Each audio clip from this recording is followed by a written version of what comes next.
Hi, this is Bruce Kidd with the Kidd Consulting Group, and this is our next edition of Insights for Executives video series. I'm delighted to have a good friend and a very talented local attorney with us today, Brian Heaton, who's a partner with Kreieg Devault. And we're going to talk a little bit about the dynamic that's happening here in our state with so many private company owners considering and some actually following through on selling their business. This has been a dynamic that's been around for several years with privately held companies, and we're starting to see it come to fruition. And so we're going to talk a little bit about Brian's expertise and experience working with privately held companies and going through a transaction. So Brian, welcome. Thanks for being here, my friend. Thanks for having me. Great to be here, Bruce. So you've worked with a lot of private companies, and you know, those men and women get to a certain point in their careers where they're looking at, what do I want to do with this company? Next generation, sell it, let it go, whatever. So for that, and the interesting thing is that they typically only do this one time. Sure. So they got to get it right. Right. So for a man or woman out there listening today, what are the fundamental things they really should be thinking about if they're considering selling their business? What's important for them to understand about that process?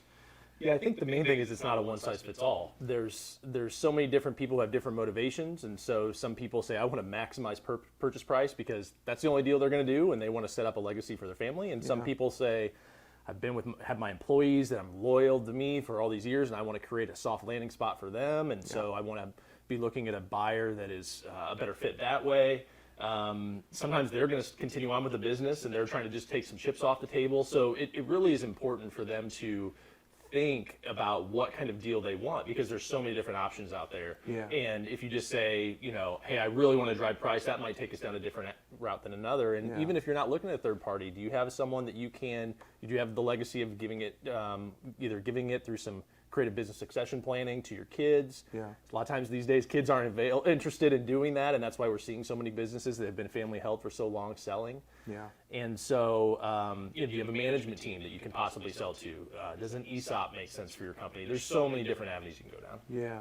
Well, that kind of leads to my second question. So you're thinking about selling the company. Help the people out there listening. What are their options as far as the kinds of buyers that are out there? Sure. You mentioned management team. You know them. Sure. But external buyers, what's in the market for a potential seller? You would typically hear kind of a strategic investor or a financial investor would be kind of the two buckets that you would hear people be put into. So a strategic buyer would be someone maybe in your industry, someone you know already, someone that they're either trying to get horizontally or vertically integrated, and it may make sense from a market geographic standpoint for them to come and buy you. And those people may not bring top dollar, but they may be the best fit for you in terms of understanding your business and understanding your customers and having it be a little more seamless. But then when you hear a financial buyer, that's when you start hearing a private equity firm coming in or something like that. And they are really looking at consolidating, driving efficiencies, and then an ultimate second exit out of that really can drive not only the value for you on the front end, but then maybe a second bite of the apple on the back end. So strategic buyers may or may not have a lot of deal experience. Sometimes they've done this before and it's going to be a smooth scenario. And sometimes they have no idea what they're doing. It just can make the transaction a little more challenging. But then when you're dealing with like a financial buyer, a PE buyer, they've got processes, they know what they're doing. It'll be a little more efficient process and something that we're used to helping people kind of work through. And so there's really different, every deal has its own life, but usually you're going to go down one of those two paths, a financial buyer, strategic buyer. Yeah. And as you said, the motivations or objectives of those two different buyers can be very different. They can. Yeah, strategic buyers are going to have a longer hold. They're going to, maybe be less interested right away in, driving financial performance and cutting expenses and things like that. And sometimes private equity buyers have a reputation for coming in and slashing and burning and doing that. And I haven't always seen that to be the case. But they do want to make sure that they're making it make sense from a financial perspective, maybe a little more immediately and have a shorter term hold than a strategic buyer. No question. So I have 3 different friends who sold their companies in the past year. That was their first time to do that. New experience. They learned a lot. There were some challenges. Right. they were, I would say 2 of the 3 were fortunate to have really solid advisors around them to help them through that transaction. Help our audience understand what, from your perspective as one of those advisors, Sure. what does a business owner really need to surround him or herself with as far as advisors in a transaction? Yeah, it takes a village, if you hear that phrase. So obviously an attorney is important to be able to negotiate that. We're looking at the structure of the deal, what makes the most sense there, but also trying to minimize, speaking from a seller perspective, and we represent buyers all the time too, so you're flipping your hat. But as a seller, trying to make sure that you run a good process, that it keeps things on track, limit liability and exposure long term. Those are really the main things that we're looking for. Yeah. But aside from just accountants, or from attorneys, accountants are key. Tax structure of the deal, making sure that when you're looking at, if there's any kind of a working capital adjustment or things like that, someone who really understands your books and understands how your business runs and functions. Personal financial advisors is something I don't actually see as often as I think needs to happen. A lot of times you can do some really good planning because, as a seller, you're going to have a lot of money, hopefully, sitting there after the deal's done. And there's some things that can be done creatively on the front end to help minimize tax burden or to set yourself up really well financially. And sometimes people wait until the closing to engage their personal wealth advisor, and then it may be too late or it's not as efficient. And so that's important to get them involved early on. And the last one I would say is you hear of a broker or a sale advisor or an investment banker or someone like that. And I would say sometimes you need that, sometimes you don't. It depends on the circumstances. But really, without fail, you need a good accountant. You need a good attorney. And when I say good, you need someone who can understand your business. Right. Industry expertise is really important. Someone who has done transactional work. Right. We'll come in a lot of times. Someone has a valued advisor, an attorney that's done their work for a long time, but they're fundamentally a trust and estates guy. And so we'll come in and come alongside them and work with them because we've done, this kind of middle market M&A and really helpful. And you just want someone who's going to adapt to your size and where you are geographically and also personality wise. I mean, I think there's some firms that would say we do deals this way. And this is how we do it. But we like to think that we can adapt to our clients and their wishes. And sometimes that means being more aggressive, and sometimes that means being a little more passive, and just understanding your client and what the needs are. So it's having those conversations of what kind of deals have you done that are like mine? What's your approach to handling a transaction, and making sure you're comfortable because you're going to be spending a lot of time with that team of advisors. Yeah. So you've been through lots of transactions. What should a business owner expect as far as sort of the length of the due diligence process? How long does that take? Are we talking about weeks? Are we talking about many months? I would say maybe a couple months. I mean, I think it depends on how organized you are on the front end. And if I'm representing a seller, I'm always going to advise, and even before you get an attorney involved, if you're thinking about selling your business, really getting organized is really important. Understanding what you have, what contracts you have, are your financials cleaned up, those kind of things. You've really got to make sure that you are as organized as possible, because that will not only shorten that due diligence window like you just talked about, but it also presents a better picture to a buyer. They're going to be much more comfortable in their valuation and much more comfortable with moving forward the process if you're just not all over the place. So, I mean, it's a full-time job doing a deal on top of your full-time job of running a business. So doing those little steps on the front end to help you stay organized is really important. But I think you can expect a deal to last, the diligence period to last a couple months, because a buyer's going to come in and they're going to want to see everything about your business. And sometimes if they can't get comfortable, it'll extend beyond that. Yeah. So you mentioned a moment ago, one of those advisors could potentially be either a business broker or an investment banker. Help our listeners or visitors understand the distinction between a business broker and an investment banker. Sure. And there's not a one-size-fits-all, but I would say in general, a business broker is going to handle maybe a smaller transaction. They're going to help communicate that you are for sale. They may get some information about your company together and organized, but usually it's kind of a, here's the price. Here's what you're looking at if you want to sell. They'll manage intake. And so it's a lighter touch. An investment banker is going to come in and they're going to be looking at putting together a marketing piece, it's called a SIM commonly, to really promote the business, run more of an auction process where they are managing and identifying multiple different third parties who could come in and buy you, leveraging that, helping you work through that, maybe having a more active role in helping with the due diligence process. So I would say it's just a higher level of service. At the end of the day, you're trying to leverage their connections and network to expand the potential people that could be interested in buying your company, Yeah. to hopefully then drive competition and drive up the value. It's like a bidding war and selling your house, Yeah. similar thing. Yeah. And so I think, we'll have people, I had a situation recently where someone said, well, yeah, I've got a broker and this is going to be great, but they had already had a buyer reach out to them and say, here's my offer, and say, okay, let's evaluate this. The broker may make sense for some ways, but they take, a lot of times an investment banker will take a pretty significant percentage of the deal price. Right. Do you really need them? If they're not going out to find a buyer for you or run a process, there's still some value there in their expertise, and here's what I've been seeing. But if you've already got somebody lined up to buy your business, you may not even need either one of them. Yeah. Yep. You talked, so due diligence can take a couple months. Yep. Very intensive for that management team. Yep. While you're trying to run your business. What, from your perspective, representing these sellers, what's the really critical information they need to have ready for potential buyers? What's the data or analytics or financial? What have you seen that's really important fundamentally to start to prepare for those buyers? Sure.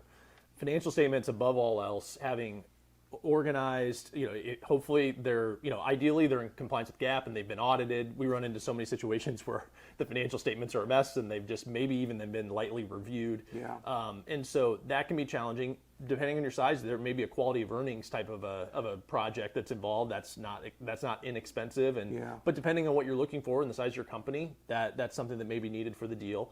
But really, and explain a quality of earnings. What does that really mean? So that is a separate engagement from if you have financial statements where you're engaging. A lot of times the same people who are doing the financials, they're coming in and verifying based on a deeper dive of your financials. I think you could just view it as a more invasive surgery of your financials. Okay. And it's really coming in and giving a buyer a more confidence in what the financials look like for your company. So a lot of times what you'll find is the seller will do one and then the buyer will come in and try and confirm their own quality of earnings as well. But again, I think from an engagement standpoint, that could be anywhere from $25,000, $50,000 more to do. And so you got to look at your deal size and whether it really supports it or not. Yeah. But financial statements are across any kind of company. You got to be organized there. Yeah. Beyond that, it can be pretty industry specific. So if you're in a regulated industry where your permits are really important, having that all in order. Are you registered to do business where you're supposed to be registered to do business? The other one that's appropriate across all businesses is what your contracts look like. Yeah. And when you're looking at things like your deal structure, it's important to know, am I going to have to go to all my customers and get their consent to do this deal? Is that going to be disruptive? Do I want them to know about that? Because we're trying to manage this diligence process, and we can talk about letters of intent if you like, but when and where do we engage our customers and vendors to let them know that we're potentially considering a deal? Right. And if we know up front that we don't really want to reach out to those people until we're closed, that might drive what deal structure we're doing. So it's just kind of doing some of that homework. And then, if you are a heavy manufacturing business, what's your personal plant equipment look like? Is everything on its last leg? Yeah. And so it really can depend from there, but your business. If you were, I think, put yourself in the mindset of the buyer. Right. What would I want to know if I was buying this company? Yeah. Those are the same questions they're going to have. It's not the same, but there are some similarities between selling a business, selling a home. Sure. So you're buying my home, that inspection report sort of tells you everything that you're going to have to deal with, good or bad. Exactly. So it's kind of the same type of information. Before you do a showing, you clean your house, right? It's like you want to do the same thing with your business. Clean your house. You would never let people just walk through without the carpets vacuumed and things like that. You just do the same thing for your business. Yeah. And the sooner I get started, the better in compiling that information. Absolutely. Yeah.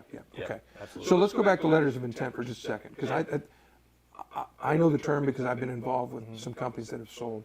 But for a business owner, first time, what's a letter of intent really mean?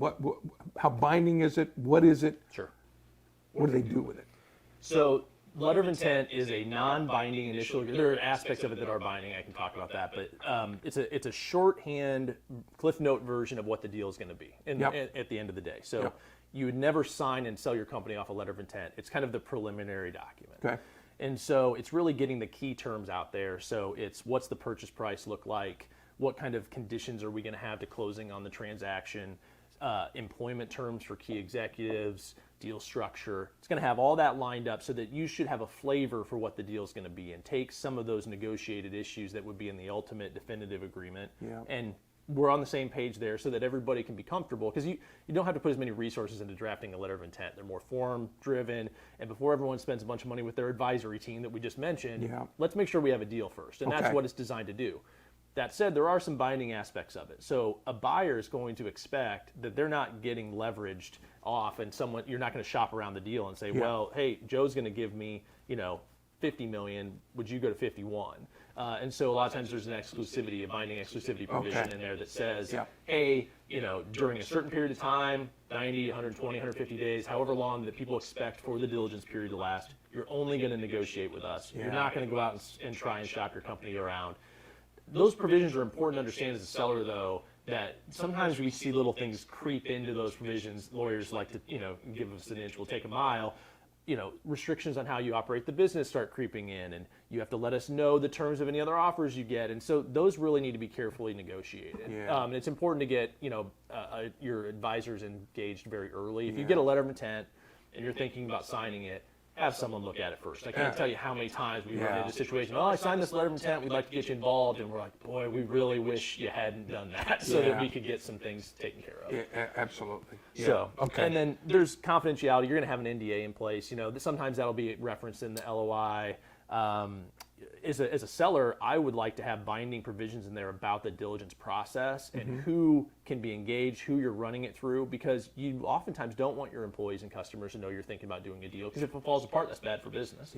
And so we'll add some certainty and say, hey, Joe and Nancy are the two that are running the diligence process. Everything runs through them, and we go from there. So, you can make that negotiation of the LOI as long as you want, because most of it is non-binding. And sometimes you say, guys, let's just get to the deal here. This will work itself out. We don't need to add that much detail. But you want to make sure that you're comfortable based on those terms that the deal has possibility of happening. Because it's tough. Yeah, it is. It's hard work.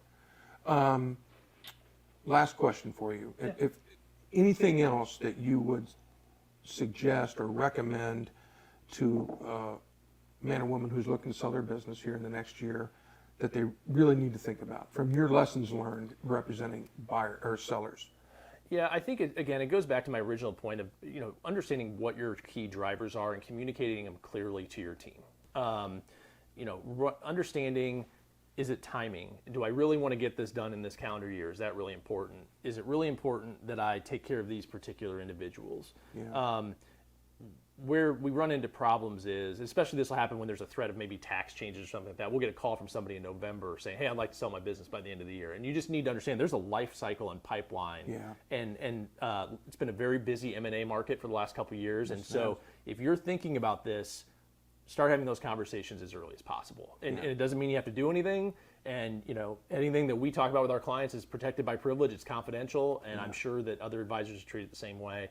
Start having those conversations now. It's never too early to start. Doesn't mean you have to do anything, because it can take a long time. And so just understanding that you're going to need to let the deal breathe, just like your business, and that's really the key part. They do take on a life cycle. They do. Well, thanks very much. Yeah, my pleasure. Very helpful, and we appreciate you sharing your expertise, having worked on so many deals in the past. We appreciate your time. We'll be back with another segment of Insights for Executives very soon. Thank you.